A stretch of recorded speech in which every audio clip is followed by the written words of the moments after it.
Hi my dear students, welcome to Learn Easily channel.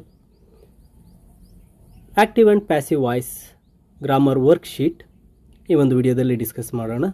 ವಿದ್ಯಾರ್ಥಿಗಳೇ, examination ಪರ್ಪಸ್ಸಿಂದ ನೀಡತಕ್ಕಂತಹ active and passive voice ಅನ್ನು ಕಲಿಯೋದಕ್ಕಾಗಿ ನಿಮಗಾಗಿ ಈ ಒಂದು ಗ್ರಾಮರ್ ವರ್ಕ್ಶೀಟ್ ಹೆಲ್ಪ್ ಮಾಡುತ್ತೆ. ಮೊದಲ ಒಂದು 15 ಪ್ರಶ್ನೆಗಳಿಗೆ ಆನ್ಸರನ್ನು ನೀಡಿರ್ತೇನೆ. ನಾನು ಅದನ್ನು ಎಕ್ಸ್ಪ್ಲೇನ್ ಮಾಡಿ ನಿಮಗೆ ಹೇಳ್ತೇನೆ. ನಂತರ 10 ಒಂದು ಕ್ವಶನ್ಸ್ ನಿಮಗಾಗಿ ನೀಡಿರ್ತೇನೆ. ಆ 10 ಪ್ರಶ್ನೆಗಳನ್ನು ನೀವೇ ಉತ್ತರಿಸಬಹುದು. ಹಾಗೆ ಆ ಒಂದು ಆನ್ಸರನ್ನು ಚೆಕ್ ಮಾಡ್ಕೊಳ್ಳೋದಕ್ಕೆ ಕೀ ಆನ್ಸರ್ ಸಹ ಕೊನೆಯಲ್ಲಿ ನೀಡಿರ್ತೇನೆ.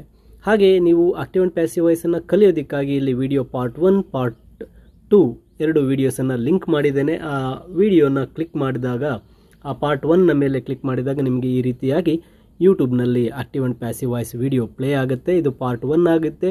ಹಾಗೆ ಪಾರ್ಟ್ 2 ಅನ್ನು ಸಹ ಕ್ಲಿಕ್ ಮಾಡಿ ನೀವು ಆಕ್ಟಿವ್ ಆ್ಯಂಡ್ ಪ್ಯಾಸಿವ್ ವಾಯ್ಸನ್ನು ಸಂಪೂರ್ಣವಾಗಿ ಕಲಿಬಹುದಾಗಿರುತ್ತೆ. ಇನ್ನು ನಂತರ ಇಲ್ಲಿ ಬಂದಾಗ ಮೊದಲ 15 ಪ್ರಶ್ನೆಗಳಿಗೆ ಆನ್ಸರನ್ನು ಬೋಲ್ಡಲ್ಲಿ ನೀಡಿರ್ತೇನೆ. We arrange a function. ನೋಡಿ, ಅರೇಂಜ್ ಅಂತಕ್ಕಂಥದ್ದು ಪ್ರೆಸೆಂಟ್ ಟೆನ್ಸಲ್ಲಿದೆ. ಎ ಫಂಕ್ಷನ್ ಆಬ್ಜೆಕ್ಟನ್ನು ಸಬ್ಜೆಕ್ಟ್ಗೆ ತಗೊಂಡಾಗ ಫಂಕ್ಷನ್ ಸಿಂಗ್ಯುಲರ್ ಇರೋದ್ರಿಂದ ಪ್ರೆಸೆಂಟ್ ಟೆನ್ಸ್ ಈಸ್ ಸಿಂಗ್ಯುಲರನ್ನು ಬಳಸಬೇಕು. ಅರೇಂಜನ್ನು ವರ್ಬ್ 3 ಅರೇಂಜ್ಡ್ಗೆ ಚೇಂಜ್ ಮಾಡಿ ಬೈ. ಸಬ್ಜೆಕ್ಟ್ ವಿ ಅನ್ನು ನಾವು ಆಬ್ಜೆಕ್ಟ್ಗೆ ತಂದಾಗ ಅಸ್ ಅಂತ ಚೇಂಜ್ ಮಾಡಬೇಕಾಗತ್ತೆ. ನಂತರ ಇಂಜಿನಿಯರ್ಸ್ ಬಿಲ್ಟ್ ದೀಸ್ ಹೌಸಸ್. ನೋಡಿ, ಇಲ್ಲಿ ಬಿಲ್ಟ್ ಅಂತಕ್ಕಂಥದ್ದು ಪಾಸ್ಟ್ ಟೆನ್ಸ್ ಆಗಿದೆ. ಸೊ ದೀಸ್ ಹೌಸಸ್ ಅನ್ನು ನಾವು ಸಬ್ಜೆಕ್ಟ್ಗೆ ಬರ್ಕೊಂಡಾಗ ಪ್ಲೂರಲ್ ಇದೆ. Past tense plural were. ನಂತರ ಬಿಲ್ಟ್ ವರ್ಬ್ 3 ಬಿಲ್ಟ್ ಇರುತ್ತೆ. ಬೈ ದ ಇಂಜಿನಿಯರ್ಸ್ ಅನ್ನು ನಾವು ಕೊನೆಯಲ್ಲಿ ಬರೀಬೇಕಾಗತ್ತೆ.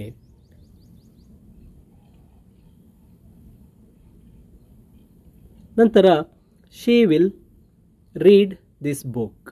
ಇಲ್ಲಿ ದಿಸ್ ಬುಕ್ ಮೊದಲಿಗೆ ಬರಿತೇವೆ. ವಿಲ್ ಅಂತಕ್ಕಂಥ ಹೆಲ್ಪಿಂಗ್ ವರ್ಬ್ ಆಲ್ರೆಡಿ ನೀಡಿರೋದ್ರಿಂದ ವಿಲ್ ಅನ್ನು ಹಾಗೆ ಬರೆದು ಅದಕ್ಕೆ ಬಿ ಅನ್ನು ಸ್ಪೆಷಲ್ ವರ್ಡ್ ಸೇರಿಸ್ತೇವೆ. ರೀಡ್ ಬೈ ಶಿ ಇರ್ತಕ್ಕಂಥದ್ದು ಆಬ್ಜೆಕ್ಟ್ಗೆ ಬಂದಾಗ ಹರ್ ಆಗಿ ಚೇಂಜ್ ಆಗುತ್ತೆ. ಇನ್ನು they are opening A new school. ನೋಡಿ, ಎ ನ್ಯೂ ಸ್ಕೂಲನ್ನು ಮೊದಲು ಬರೆದಾಗ ಅದು ಸಿಂಗ್ಯುಲರ್ ಇರೋದ್ರಿಂದ ಈಸನ್ನು ಬಳಸಬೇಕು.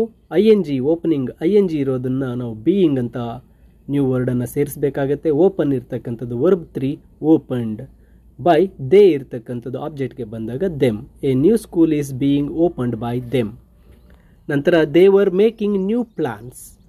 ಇಲ್ಲಿ ನ್ಯೂ ಪ್ಲಾನ್ಸನ್ನು ನಾವು ಸಬ್ಜೆಕ್ಟ್ಗೆ ಬರ್ಕೊಂಡಾಗ ಅದು ಪ್ಲೂರಲ್ ಇದೆ. ವರ್ ಹಾಗೆ ಇರುತ್ತೆ. ಪಾಸ್ಟ್ ಟೆನ್ಸ್ಗೆ ಪ್ಲೂರಲ್ ವರ್ ಹಾಗೆ ಇರುತ್ತೆ. ನಂತರ ಮೇಕಿಂಗಲ್ಲಿ INGಯನ್ನು ನಾವು ಬೀಯಿಂಗ್ ಅಂತ ಬರ್ಕೋಬೇಕು. ನಂತರ ಮೇಕ್ ವರ್ಬ್ 3 ಮೇಡ್ ಆಗುತ್ತೆ. ಬೈ ದೇ ಸಬ್ಜೆಕ್ಟಿಂದ ಆಬ್ಜೆಕ್ಟ್ಗೆ ಬಂದಾಗ ದೆಮ್ ಅಂತ ಚೇಂಜ್ ಆಗುತ್ತೆ. Geeta can speak Tamil. ಇಲ್ಲಿ ತಮಿಳ್ ಆಬ್ಜೆಕ್ಟಿಂದ ಸಬ್ಜೆಕ್ಟ್ಗೆ ಬರ್ಕೊಂಡು ನಂತರ ಕೆನ್ ಹಾಗೇ ಇರುತ್ತೆ. ಒಂದು ಕೆನ್ನ ಮುಂದೆ ಬಿ ಅನ್ನು ಸೇರಿಸಬೇಕಾಗತ್ತೆ. ಇಲ್ಲಿ ಸ್ಪೀಕ್ ಇರತಕ್ಕಂಥದ್ದು ಸ್ಪೋಕನ್ ಆಗಿ ಚೇಂಜ್ ಆಗುತ್ತೆ. ಬೈ ಗೀತಾ. ನಂತರ she has scent A message. ಇಲ್ಲಿ ಎ ಮೆಸೇಜ್ ಹ್ಯಾಸ್ ಇದೆ. ಹ್ಯಾಸ್, ಹ್ಯಾವ್, ಹ್ಯಾಡ್ ಬಂದಾಗ ನಾವು ಅಲ್ಲಿ ಪ್ರೆಸೆಂಟ್ ಹ್ಯಾಸ್, ಹ್ಯಾವ್ ಅನ್ನು ನೋಡ್ಕೋಬೇಕಾಗುತ್ತೆ. ಸಬ್ಜೆಕ್ಟ್ ಎ ಮೆಸೇಜ್ ಇರೋದ್ರಿಂದ ಹ್ಯಾಸ್ ಸಿಂಗ್ಯುಲರ್ ಹಾಗೇ ಇರುತ್ತೆ. ಹ್ಯಾಸ್, ಹ್ಯಾವ್, ಹ್ಯಾಡ್ ಬಂದಾಗ ಬೀನನ್ನು ಸೇರಿಸ್ಕೋಬೇಕು. ಸೆಂಟ್ ವರ್ಬ್ 3 ಸೆಂಟ್ ಹಾಗೇ ಇರುತ್ತೆ. ಬೈ ಹರ್ ಶಿ ಇರ್ತಕ್ಕಂಥದ್ದು ಆಬ್ಜೆಕ್ಟ್ಗೆ ಬಂದಾಗ ಹರ್ ಆಗಿ ಚೇಂಜ್ ಆಗುತ್ತೆ. ನಂತರ we had finished the work. ನೋಡಿ, ದ ವರ್ಕನ್ನು ಮೊದಲು ಬರ್ಕೋತೀವಿ. ಹ್ಯಾಡ್ ಹಾಗೆ ಉಳ್ಕೊಳ್ಳುತ್ತೆ. ಹ್ಯಾವ್, ಹ್ಯಾಸ್, ಹ್ಯಾಡ್ ಬಂದಾಗ ಬೀನನ್ನು ಸೇರಿಸಬೇಕು. Had been. ಫಿನಿಶ್ಡ್ ವರ್ಬ್ 3 ಹಾಗೆ ಇರುತ್ತೆ. ಬೈ ವಿ ಇರ್ತಕ್ಕಂಥದ್ದು ಸಬ್ಜೆಕ್ಟಿಂದ ಆಬ್ಜೆಕ್ಟ್ಗೆ ಬಂದಾಗ ಅಸ್. ನಂತರ 9th ನೋಡಿದಾಗ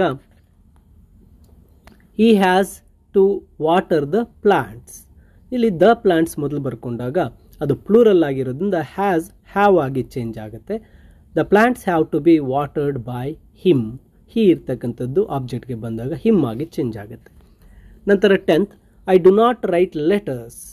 ನೋಡಿ, ಇಲ್ಲಿ I do not write letters ಇದೆ. ಲೆಟರ್ಸನ್ನು ನಾವು ಮೊದಲು ಬರ್ಕೊಂಡಾಗ ಅದು ಪ್ಲೂರಲ್ ಆಗಿದೆ. ಡು ಅಂತಕ್ಕಂಥದ್ದು ಮತ್ತು ರೈಟ್ ಅಂತಕ್ಕಂಥದ್ದು ಪ್ರೆಸೆಂಟ್ ಟೆನ್ಸ್ ಇರೋದ್ರಿಂದ present tense plural are. Letters are not.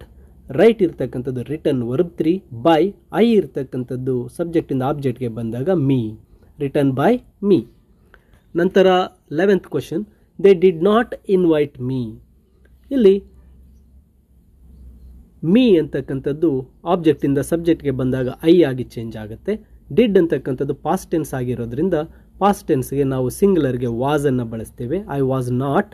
Invite ಇರೋದು ಇನ್ವೈಟೆಡ್. ಬೈ ದೇ ಇರ್ತಕ್ಕಂಥ ಸಬ್ಜೆಕ್ಟ್ ಆಬ್ಜೆಕ್ಟ್ಗೆ ಬಂದಾಗ ದೆಮ್ ಆಗಿ ಚೇಂಜ್ ಆಗುತ್ತೆ. ನಂತರ 12th ನೋಡಿದಾಗ they may repair this watch. This watch May ಅಂತಕ್ಕಂಥದ್ದು ಹಾಗೆ ಉಳಿಯುತ್ತೆ. ಬಿ ವರ್ಡನ್ನು ಸೇರಿಸಬೇಕು. ರಿಪೇರ್ ಇರ್ತಕ್ಕಂಥದ್ದು repaired. This watch may be repaired by they ಇರ್ತಕ್ಕಂತಹ ಸಬ್ಜೆಕ್ಟ್ ಆಬ್ಜೆಕ್ಟ್ಗೆ ಬಂದಾಗ ದೆಮ್ ಆಗುತ್ತೆ. How do they make biscuits. ಇಲ್ಲಿ ಈ ಒಂದು ಕ್ವಶನ್ ನೀಡಲಾಗಿದೆ. ಇದಕ್ಕೆ ಉತ್ತರ how are biscuits made by them. ನಂತರ when did they build the houses. When were the houses built by them. Last 15th one close the door. Let the door be closed. ನೋಡಿ, ಇಷ್ಟು ಈ ಒಂದು ವರ್ಕ್ಶೀಟ್ನಲ್ಲಿ ನೀಡಿದ್ದೇನೆ with answers. ನಂತರ ಕೆಳಗಡೆ ನಿಮಗೆ 10 questions without answers ಇದೆ. ನೀವು ಅದನ್ನು ಟ್ರೈ ಮಾಡಬೇಕು. The children var plucking flowers. Flowers ಮೊದಲು ಬರ್ಕೋಬೇಕು. ನಂತರ ಅಲ್ಲಿ ಹೆಲ್ಪಿಂಗ್ ವರ್ಬ್ ಯಾವ್ದು ಹಾಕಬೇಕು, ಫ್ಲಕ್ಕಿಂಗ್ ಅಂತಕ್ಕಂಥದ್ದಕ್ಕೆ ಏನು ಹಾಕಬೇಕು, ನಂತರ ಫ್ಲಕ್ ಅಂತಕ್ಕಂಥದ್ದು ವರ್ಬ್ 3ಗೆ ಚೇಂಜ್ ಮಾಡಿ ನಂತರ ದ ಚಿಲ್ಡ್ರನನ್ನು ಬರೀಬೇಕು. ಸರಿಯಾದ ಉತ್ತರ ಯಾವುದು ಅಂತ ನೀವು ಬರೆದು ನಂತರ ಅದನ್ನು ಚೆಕ್ ಮಾಡೋದಕ್ಕೆ ಈ ಒಂದು PDF ಕೊನೆಯಲ್ಲಿ ಕೀ ಆನ್ಸರ್ಸನ್ನು ನೀಡಿರ್ತೇನೆ. ಈ ಒಂದು PDF ಈ ವಿಡಿಯೋದ ಡಿಸ್ಕ್ರಿಪ್ಷನ್ನಲ್ಲಿ ಲಿಂಕ್ ನೀಡಿದ್ದು ವಿದ್ಯಾರ್ಥಿಗಳೇ ಡೌನ್ಲೋಡ್ ಮಾಡಿಕೊಳ್ಳಿ ಹಾಗೂ ಆಕ್ಟಿವ್ ಆ್ಯಂಡ್ ಪ್ಯಾಸಿವ್ ವಾಯ್ಸನ್ನು ಕಲಿಯಿರಿ.